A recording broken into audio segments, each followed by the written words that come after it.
చూస్తున్నాం. తెలంగాణ పోలీస్ శాఖలో కొంతమంది అధికారుల తీరుతో ఆ శాఖ మొత్తానికి కళంకం తెచ్చిపెడుతుంది.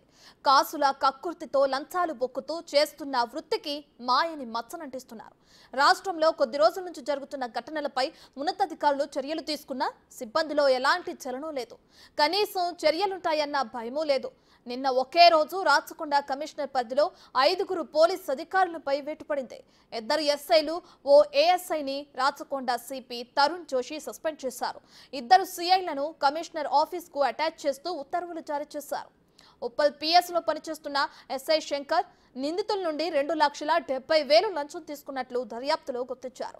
ఇదే కేసులో ఉప్పల్ సిఐని సిపి ఆఫీస్ కు అటాచ్ చేశారు. మరో కేసులో నాగోల్ ఇన్స్పెక్టర్ పరశురాం పైన బదిలీ వేటు పడింది. ఎస్సీ ఎస్టీ కేసు విషయంలో కేసు నమోదు చేయకుండా బాధితులను బెదిరించారని ఆరోపణలతో సిపి చర్యలు తీసుకున్నారు.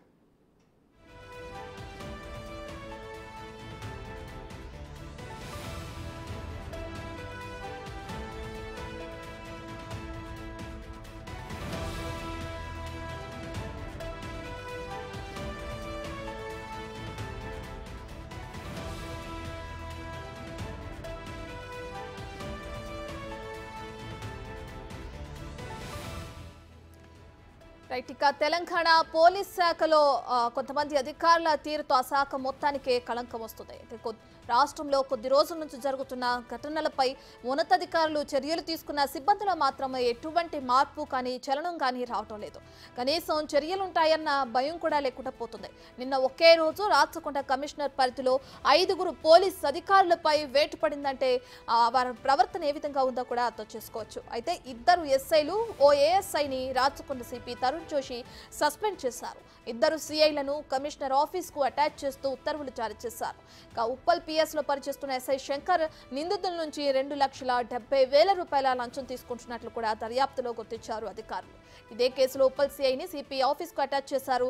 మరో కేసులో నాగోల్ ఇన్స్పెక్టర్ పరశురాం పైన బదిలీ వేటు పడింది. ఎస్సీ ఎస్టీ కేసు విషయంలో కేసు నమోదు చేయకుండా బాధితుల్ని బెదిరించారనే ఆరోపణలతో సిపి చర్యలు తీసుకున్నారు.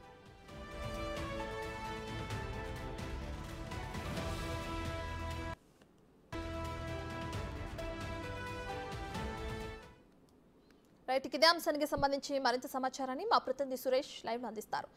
సురేష్, నిన్న రాచకొండ కమిషనర్ పరిధిలో దగ్గర 5 పోలీసుల అధికారులపై వేటు పడడం మనం చూస్తున్నాం ఒకే రోజు. దీన్ని ఎలా చూడొచ్చు అంటారు? దీనికి కారణాలు ఏంటి? గత కొద్ది రోజుల నుంచి కూడా పోలీస్ శాఖలోని అధికారుల పనితీరుపై తీవ్ర విమర్శలు వస్తున్నాయి.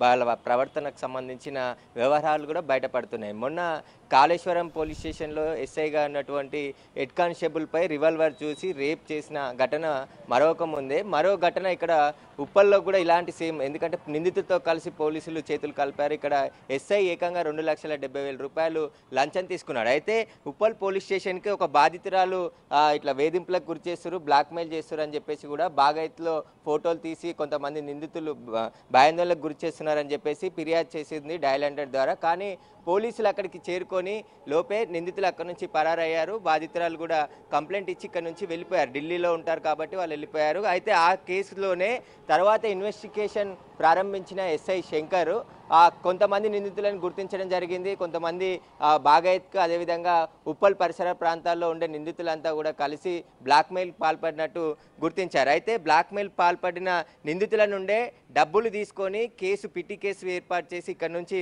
వాళ్ళని వదిలేయడం జరిగింది. దీనిపైనే ఉన్నతాధికారులు విచారణ జరిపిన తర్వాత ఎస్ఐ లంచం తీసుకున్నట్టు నిర్ధారణ అయింది. అందులో భాగంగానే ఎస్ఐ శంకర్ను సస్పెండ్ చేశారు. సిఐని కూడా ఎలక్షన్ రెడ్డి సిఐ ఉప్పల్ పనిచేస్తున్న సిఐని కూడా సిపి ఆఫీస్కి అటాచ్ చేశారు.